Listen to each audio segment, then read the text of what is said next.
Қайырлы күн балалар. Бүгін сіздермен біз Activity Book'тың екінші бөлімінің бірінші сабағын өтеміз.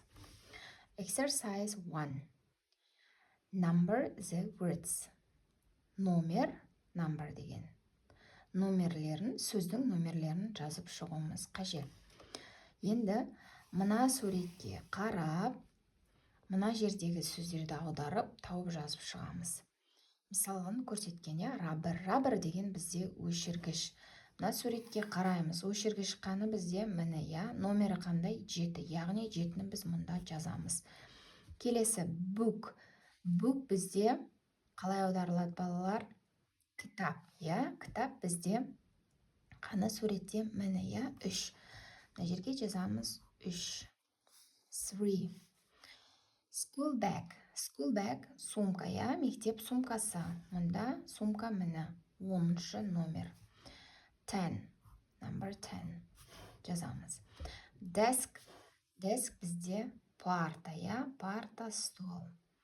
Оның номері 9. 9. Sharpener. Sharpener бізде қандай? Қалай аударылады балалар? Ұштағыш, точилка. Точилка бізде 5. 5 number.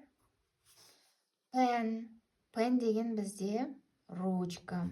Ручка бізде міне, 1-ші номер.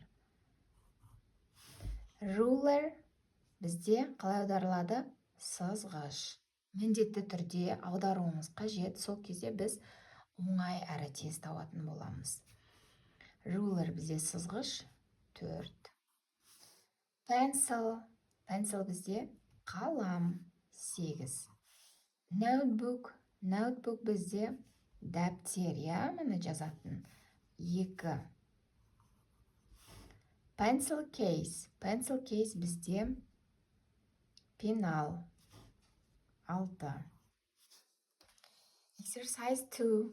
Listen and tick дейді, Мұнда бізде сіздер тыңдайсыздар, қандай сөзді естісіздер, соны осылай белгілеп шығасыздар.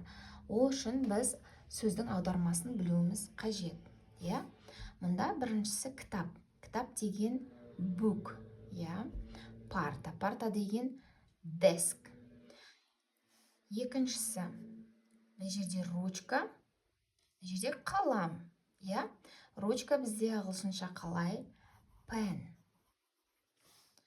Ал қалам бізде pencil, Қайсысын естесіздер, соны белгілейсіздер, Үшіншісі, мынау бізде сызғыш. Сызғыш бізде ағылшынша қалай айтылады? Ruler. Өшіргіш. Өшіргіш бізде қалай аталады ағылшынша? Rubber. Сумка. Қалай айтылады бізде? School bag. Пенал. Қалай айтылады? Pencil case. Қайсы сөзді естісеңіздер, сол сөзді белгілейсіздер. Өте оңай,